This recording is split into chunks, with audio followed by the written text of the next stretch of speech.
Olá! Hoje no Mundo Político, um olhar sobre o perfil e a trajetória de Luiz Inácio Lula da Silva.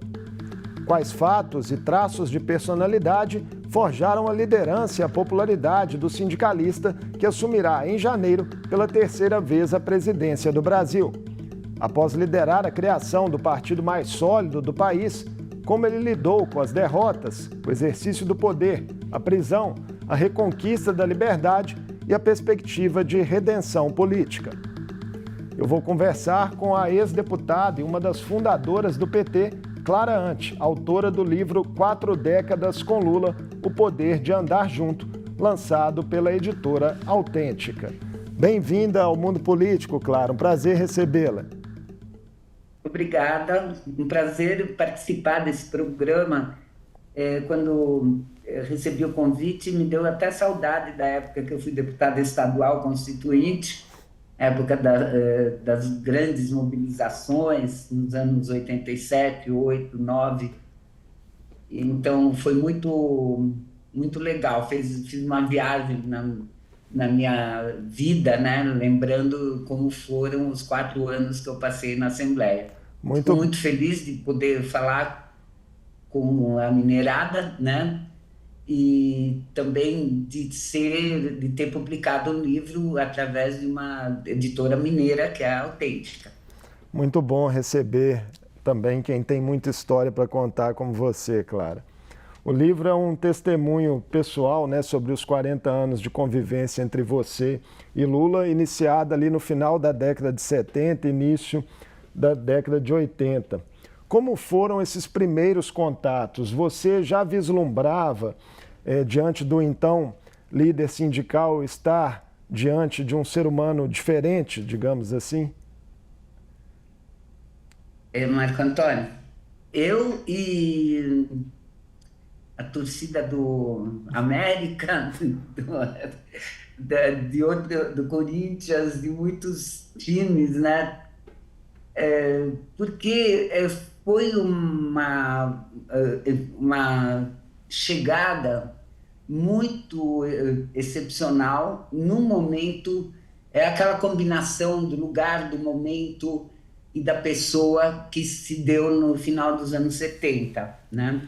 Lula assume a diretoria do sindicato desde 1969, mas assume a presidência em 1975, pela primeira vez, e fica 2 mandatos. E tem algo muito interessante, que eu acho que tem a ver com toda a trajetória dele, é que ele propõe para a categoria, numa assembleia, que seja votado que não pode, nenhum presidente poderia ter mais de 2 mandatos.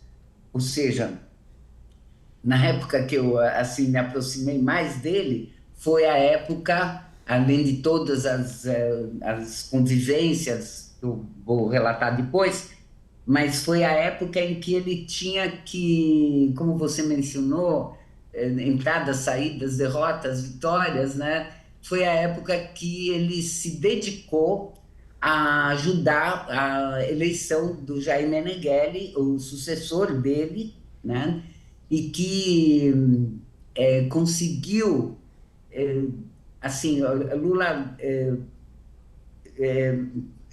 fez um esforço para que a diretoria toda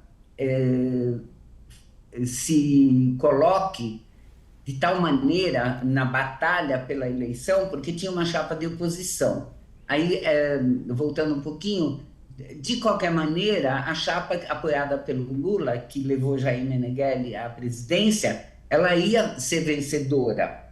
Mas, numa das reuniões que eu pude assistir, que eu relato no livro, o Lula insistia que a questão não é ganhar, não é vencer, porque isso estava dado. O importante ali era vencer de uma maneira estrondosa, com mais de 90% dos votos. E é o que aconteceu. A chapa do Jair Meneghelli se elegeu com cerca de 92% dos votos. Um momento muito interessante, porque é evidente que a sucessão sempre traz dificuldades quando a pessoa que vai assumir não tem a mesma projeção e o mesmo alcance de liderança que quem já estava lá, como era o caso do Lula. Mas já era ali um nascedouro também, né, de um animal político, né, como a gente viria depois a conferir. Clara, antes da gente voltar a falar com você de vários aspectos aí da trajetória do presidente Lula, eu queria contar um pouquinho da sua história, né? Você é filha de poloneses, nasceu na Bolívia e mudou para o Brasil aos 10 anos. O que foi determinante para começar a se envolver com o movimento sindical e com a luta pela democracia no Brasil? Bem, antes de tudo, ressaltar que meus pais eram judeus, poloneses, sobreviventes do nazismo. E essa característica na minha família, ela é muito forte. A família do meu pai perdeu mais de 40 membros, né, na cidadezinha dele, quando os alemães entraram, quando os nazistas entraram. E então digamos, o que aconteceu antes de eu nascer, antes de eu existir, marcou profundamente a minha família, marcou profundamente tanto as expectativas, como os medos também, né? Então, na minha família, como na maioria das famílias que têm semelhantes à minha família, famílias de judeus que foram perseguidos pelos nazistas, mortos, assassinados e exterminados efetivamente, o medo é algo que domina. E eu estou falando isso porque eu acredito que isso me deu infelizmente, mas me deu uma percepção maior do que o Brasil estava começando a viver e a sofrer com uma vitória do cidadão que ainda está na presidência. Pois é, e como que era na época desse início da sua trajetória política e sindical ali, Clara, o machismo daquela época? Você enfrentou muito de frente resistências? Total. Só para você ter uma ideia, né? Eu sou fundadora da CUT Nacional, né, e da CUT Estadual de São Paulo também, e na primeira direção, na Pró-CUT, antes da fundação mesmo da CUT, na primeira direção tinha mais de 60 homens e 2 mulheres, eu era uma delas. Então, só dessa desproporção, você já pode imaginar, num ambiente predominantemente masculino, né, como que era a dificuldade de uma mulher se colocar, falar, ser ouvida, né? Era bem difícil, ainda é, viu? Mas naquela época era pior. E Lula, como ele era em relação a isso, essa postura em relação às mulheres, ao machismo? Olha, o Lula, como eu disse, no ambiente operário, predominantemente masculino, eu acredito que não poderia, nem ele poderia escapar de algumas marcas, né, que o machismo deixou mesmo para os companheiros do movimento sindical. Mas eu gosto de lembrar, tanto no livro como vou falar agora, que em 1978, né, quer dizer, já tem mais de, acho que, quanto que dá? 45 anos, Dá, por aí? mais ou menos 44 anos. 44, né, vai dar 45. Lula promoveu o primeiro encontro da mulher metalúrgica lá no Sindicato dos Metalúrgicos de São Bernardo do Campo. Foi um evento muito importante que deu um espaço, que deu eu diria, um oxigênio, né, para as meninas se colocarem na luta e se criarem coragem. Na verdade, naquela época, agora também mas a coragem era necessária era maior, dada, como eu já falei, a predominância masculina no ambiente sindical. E esse encontro foi muito bacana, e se você olhar as resoluções desse encontro, que eu menciono no livro, é assim, até dá raiva, né, de ver que desde aquela época já a questão de salário igual para trabalho igual para as mulheres já estava na pauta, né, do movimento sindical, já estava colocado. Tem um filme desse encontro que as meninas relatam situações concretas, né, dentro das fábricas, que tinha um controle tão grosseiro, chegava até a limitar o número de vezes que uma menina podia ir no banheiro, né? E outras iniciativas ofensivas por parte das direções das fábricas, como, por exemplo, elas provarem que estão menstruadas para mostrar, para confirmar que não estão grávidas, né? Então, tudo isso mostra que naquela época, e continua em parte até hoje, né, a segurança no trabalho, do ponto de vista contratual, do ponto de vista do respeito à mulher também, era muito frágil, né? E requeria realmente uma disposição muito grande para a luta.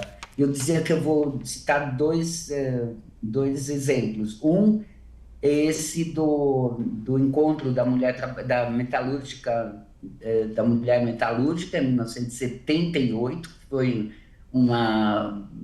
algo pioneiro, né, muito importante. E a outra coisa é relatado por uma menina metalúrgica de São Paulo, mas que esteve numa assembleia na Vila Euclides, uma assembleia dos metalúrgicos do ABC, e que me contou que tem uma hora que a coisa foi ficando tão tensa que o Lula pega o microfone e fala: companheiros, vamos respeitar nossas companheiras, vamos parar de passar a mão na bunda delas, elas estão na luta junto conosco. Ou seja, eu vivi essa época, não era fácil, nem natural, nem óbvio que um dirigente sindical tomasse essa atitude e verbalizasse dessa maneira. No livro, Clara, você relata também algumas viagens a Cuba, né, na década de 80 em companhia de Lula. Essas experiências ajudariam a moldar instituições como a CUT e o próprio PT? Não, na verdade, a viagem a Cuba foi uma viagem só e, na verdade, era uma viagem de dirigentes sindicais para o dia 1º de maio, em Cuba, né, em 1983. E eu posso dizer que, em alguns aspectos, essa viagem, outras que eu fiz, que Lula fez, elas ajudaram também a escolher o que não é para fazer, né? Então, as experiências da gente nessas décadas todas, elas foram tão ricas e tão diversas que a gente conseguiu aprender algumas coisas e desaprender outras também, né? Então, eu lembro que numa viagem que Lula fez, eu não estava com ele, a primeira viagem que ele fez para Cuba, quando ele voltou, a imprensa perguntou para ele: e então, como é que é Cuba? E ele falou assim: olha, é muito legal, a educação é impressionante, a saúde é nota 10, algo assim, não lembro as palavras. Mas podia ter uma eleiçãozinha também de vez em quando, né? Na época não tinha eleição nenhuma em Cuba. Pois é, no nascedouro do PT, né, predominavam ali, Clara, debates internos se a legenda deveria ser um partido, de massa ou de quadros. Eram embates acirrados esses, e qual era a sua posição? Bem, a minha posição sempre foi de partido de massas, né? Que, inclusive, uma das características mais difíceis para um partido se manter como partido de massas, né? Hoje o PT tem, acho que 1.600.000, 800.000 filiados, o que é e é filiado, militante, é filiado que participa, não é registrado simplesmente, né? Se não são todos que participam diariamente, são muitos os que participam, são pessoas que têm atuação diária, permanente nos sindicatos, nas ONGs, nos bairros, principalmente, onde predomina a militância feminina, né?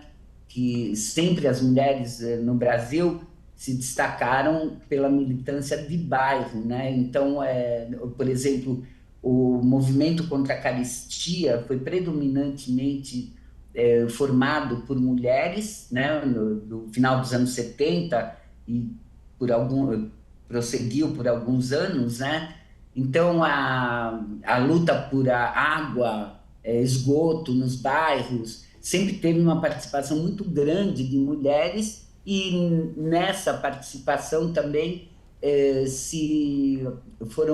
nasceram muitas militantes que depois foram construtoras e criadoras do PT. Muitas delas seguem até hoje e outras, evidentemente, outras podem ter mudado. E, enfim, eu tô no PT desde o começo, desde 1980, e eu tenho orgulho de estar 42 anos, vai fazer 43 agora, dia 10 de fevereiro do ano que vem.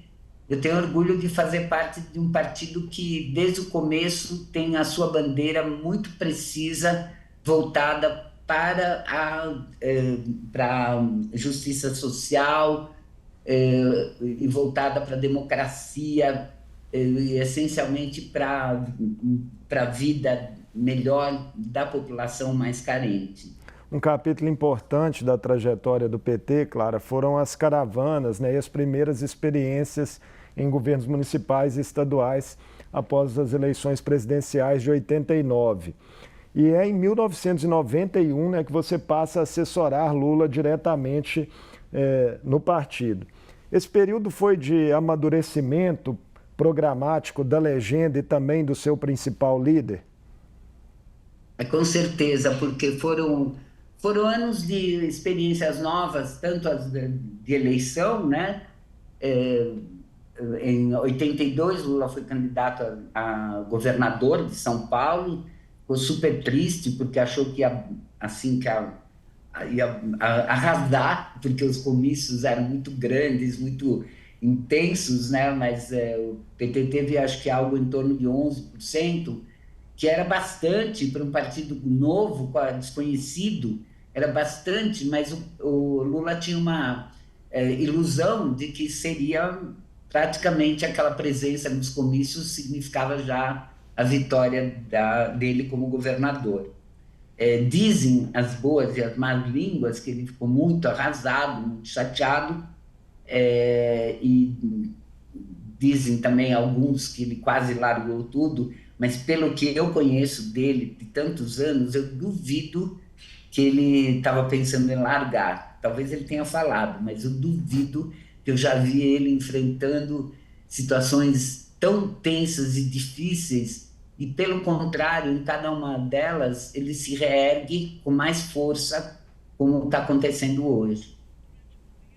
Pois que situações, por exemplo, você poderia exemplificar dessa força? Alguma lembrança mais específica de passagem sua com ele sobre essa resiliência? Ai, rapaz, é tanta coisa, né? Porque é um cotidiano que eu visualizei, participei, né?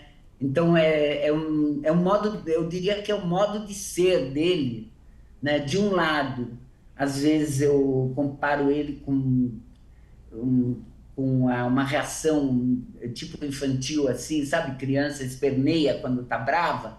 Então, de um lado, ele tem esse lado de espernear, de ficar chateado e tal, e de outro lado, tem essa energia impressionante que leva ele a se recompor muito rapidamente, e não só se recompor, mas ele dá um rumo para as pessoas como um todo poderem se recompor. Porque eu lembro que numa eleição que eu participei, que eu não fui eleita, eu participei de 3 eleições.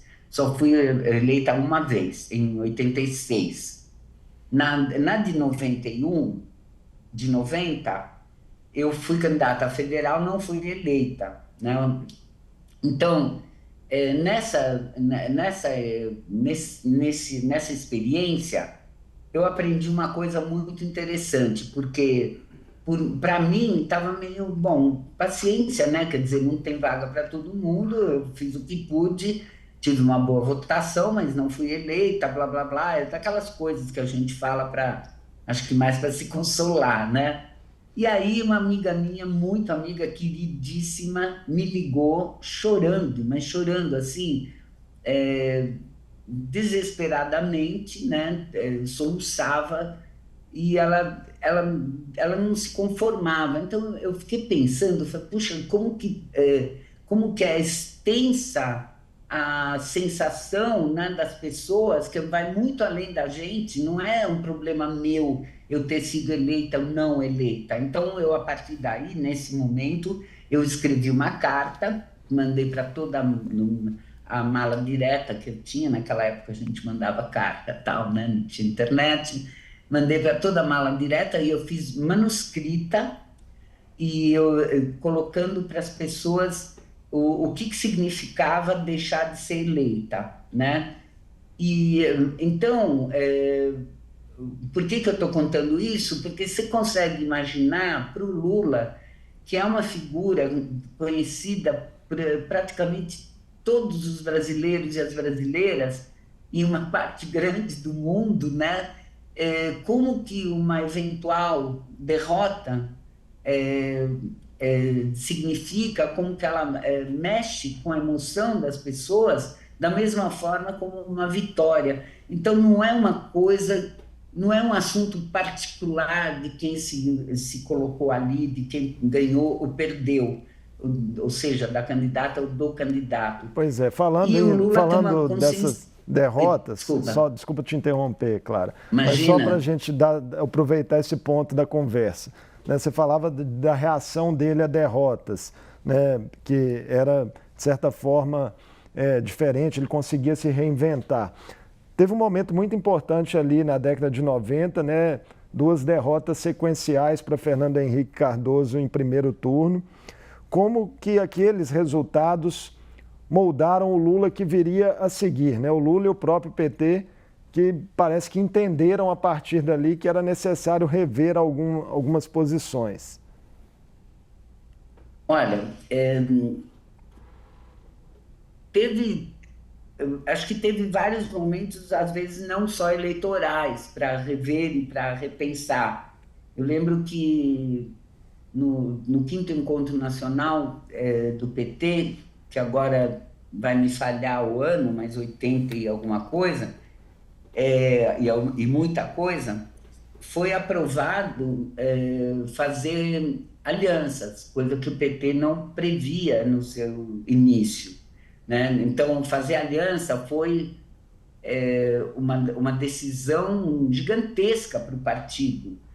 Não que a gente fosse contra, mas é que não estava no nosso dicionário fazer alianças. Era ainda mais quando a primeira eleição, em 1982, depois da ditadura, a primeira eleição, ela impedia fazer alianças. Então, você tinha que ser PT de cabo a rabo. Governador PT, senador PT, deputado federal, deputado estadual, em 82, prefeito ou prefeita e vereador, vereadora. Então, a questão das alianças se colocou como uma questão realmente nova, num momento, como você utilizou, de reinvenção. E foi um debate muito intenso, muito grande, e que concluiu na pertinência de fazer alianças, né?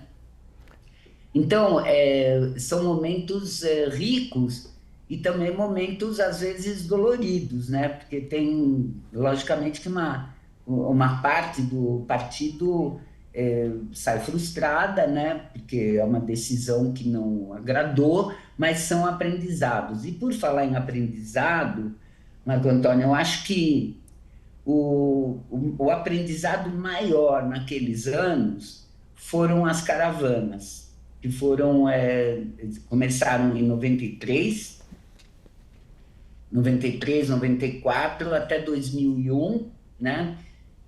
Depois foram feitas muitas outras caravanas, mas naquele período, quando você caracteriza essa necessidade de reinvenção, as caravanas tiveram um papel essencial. Por quê? Então, imagina, o Lula é um líder sindical, inconteste, reconhecido pelo Brasil inteiro. Agora, o seu vocabulário, o seu discurso, a sua forma de se relacionar é absolutamente marcada pela vivência sindical prioritariamente, né? Quando ele faz as caravanas, ele tem um contato com a população que não é totalmente diferente nem distante das pessoas que estão nas fábricas. No ABC, por exemplo, muitos operários naquela época eram imigrantes que chegaram do Nordeste, de Minas, e que estavam trabalhando em fábricas. Mas na caravana era um outro perfil, né? Perfil mais amplo. A caravana entrou no dia a dia dos locais mais longínquos, né? Minas, por exemplo, foi Araçuaí, foi um momento impressionante. A caravana em Araçuaí, foram milhares de pessoas na praça, tinha um bispo que era um bispo que apoiava a atuação do PT, que apoiava a luta por melhores condições de vida, não lembro se ele ainda é vivo. Depois nós elegemos a prefeita de Araçuaí,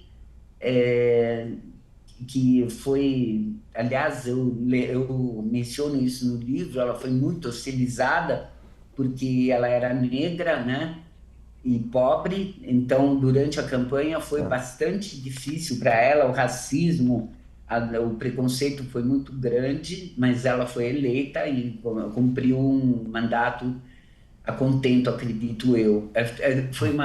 As passagens por Itinga, as passagens por várias cidades foram muito, muito, muito importantes para conhecer, né? Não só em Minas, eu estou falando de Minas porque, afinal... Conhecer o Brasil, né? Claro. No Brasil inteiro. Nós temos já 27 minutos de entrevista, ainda precisamos falar de 3 pontos que eu queria te pedir. Ai, meu Deus! Para a gente ser um pouco mais breve nas respostas, mas são importantes para a gente dar um panorama geral aí do livro. Né? Após todo esse esforço das caravanas, as derrotas em disputas presidenciais, Lula vence as eleições de 2002 e, ao assumir o governo, você relata ter assumido com ele ali a missão de exercer um papel de continuista. Foi a expressão que você coloca no livro. O que era exatamente isso e o que mais lhe marcou na forma como Lula tomava as decisões à frente do país? Bom, com poucas palavras, eu diria que a continuista é uma figura que trabalha em cinema, teatro, que zela pela continuidade das cenas. Eu fiz uma imagem, né, para dizer para o Lula que eu achava que ele tinha necessidade de um trabalho desse, porque como ele é sempre muito cercado por muita gente, vira e mexe, ele pede algo para uma pessoa e depois cobra de outra, né? Porque o contato dele diariamente passa por dezenas de pessoas, imagina num mês, num ano. Então eu ajudei com a minha equipe a ter uma continuidade tranquila para costurar. Eu costurava com os ministérios tal, para que ele não deixasse passar compromissos que ele assumiu e compromissos que assumiram com ele. Essa é a parte do que eu me propus a fazer e acredito que consegui cumprir a contento. pelo menos ele acha. Eu não estou me queixando. E a outra questão, como Era é o que que ele mais me toma marcou decisão? na tomada de decisão dele. Então, na tomada de decisão, a questão principal do Lula é a capacidade dele de escutar. É um aspecto da tomada de decisão, mas é impressionante como ele tem paciência e curiosidade para escutar o que os outros falam, para ouvir.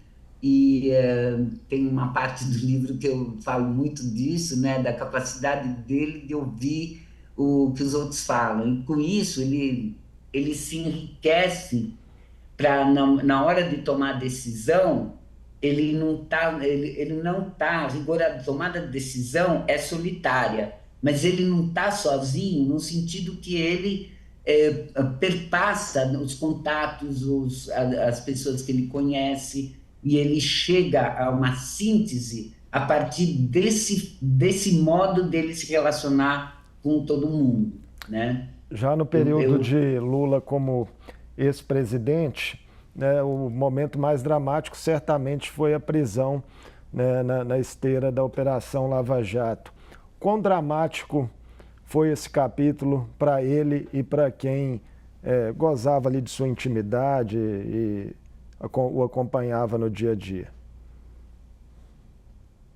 Eu acho que de 0 a 10 era 10, né? Porque é realmente difícil de se conformar com a injustiça que foi a prisão dele, confirmada pela caracterização do juiz, né, como sendo um juiz parcial, né, o que é uma palavra que contraria a palavra juiz e parcial, não deviam nunca andar juntas. Nesse caso, andaram juntas, e Lula foi prejudicado por não ter tido um julgamento imparcial. Ele reagiu com serenidade, apesar disso? Na prisão ou Na prisão, quando... na prisão. Olha, serenidade acho que é um exagero, porque acho que ninguém poderia ficar sereno. Mas ele foi tão sereno quanto era necessário para ele tomar essa decisão, contrariando muitos amigos, muita gente próxima que achava que ele tinha que sair do país, já que todo mundo sabia que ele seria preso. E ele decidiu, ele recusou esse caminho de sair do país, ele optou pelo caminho de atender à determinação ao mandado de prisão, como ele disse no dia, né? Ele atendeu o mandado de prisão, foi para a prisão, e acho que tal como ele verbalizou, talvez da forma mais sofrida que alguém pode fazer, no dia do velório do netinho dele, e que ele promete para o netinho dele que, claro, o netinho não, porque o netinho estava falecido, mas ali, na hora antes da cremação, ele promete ao netinho que ele vai provar a inocência dele, né? Então, eu acho que talvez esse momento tenha sido o mais difícil. Difícil porque ninguém pode conviver tranquilamente com a morte de um filho e muito menos de um neto. Um menino tão criança, tão pequenininho. E então, nesse dia, foi o dia dos horrores, né? A quantidade de carros da polícia que tinha naquele cemitério, muita gente foi para lá, muita gente foi porque queria ser solidária com Lula. E eles montaram um esquema como se o Lula estivesse planejando fugir, né? Então, tinha policiais com um jeitão de SWAT, né? Aquela polícia Sim. daquelas bravas, né? E tinha um aparato que não condiz com o Lula, não condiz, o Lula jamais ia fugir, jamais. Se fosse para fugir, teria fugido antes. Ele foi encontrar com com o Pepe Mujica na fronteira do Uruguai. Ele poderia ter dado um passo e se exilar no Uruguai, mas ele não quis fazer isso. Pois é, Lula não fugiu, né? Foi reabilitado juridicamente e politicamente também com a vitória nas eleições de outubro. Para a gente encerrar, Clara, o Lula que assume o Brasil de novo em 1º de janeiro de 2023 é diferente em que medida daquele Lula que chegou ao cargo no início de 2003 com você ao lado dele? Olha, é tão diferente quanto é diferente o momento, né? Ali nós tivemos uma disputa em solo democrático, em território democrático, com regras democráticas, obedecidas pelas duas candidaturas, né? Quer dizer, no primeiro turno tinha mais, mas obedecidas pelas candidaturas. O presidente Fernando Henrique organizou a transição corretamente, deu todo apoio para que a gente pudesse organizar o início do governo. E então, principalmente, o que eu digo é o seguinte: nós estávamos em 2003 assumindo em território democrático, nós estávamos assumindo um país onde quem entra e quem sai respeita a Constituição. E o que está acontecendo hoje, todo mundo sabe, é que quem sai não respeitou a Constituição todos esses anos e também não dá nenhum respaldo, a rigor, para que o país possa respirar, possa tirar de si esse ataque, né, que foi sofrido, a começar pelas 700 mil mortes na pandemia. Clara, muito obrigado por essa conversa conosco no Mundo Político, aí, muito rica sobre suas memórias ao lado do ex-presidente Lula e que comandará novamente o país. Obrigada. Eu conversei com a ex-assessora especial de Lula, Clara Ante, uma das fundadoras do PT, sobre relatos e reflexões em destaque no seu livro 4 Décadas com Lula, O Poder de Andar Junto, lançado pela editora Autêntica. A obra revisita, por meio de memórias da autora, fatos e aspectos marcantes da trajetória do presidente, que assumirá pela 3ª vez em janeiro de 2023 o comando do país. O Mundo Político fica por aqui. Obrigado por nos acompanhar e até o próximo programa.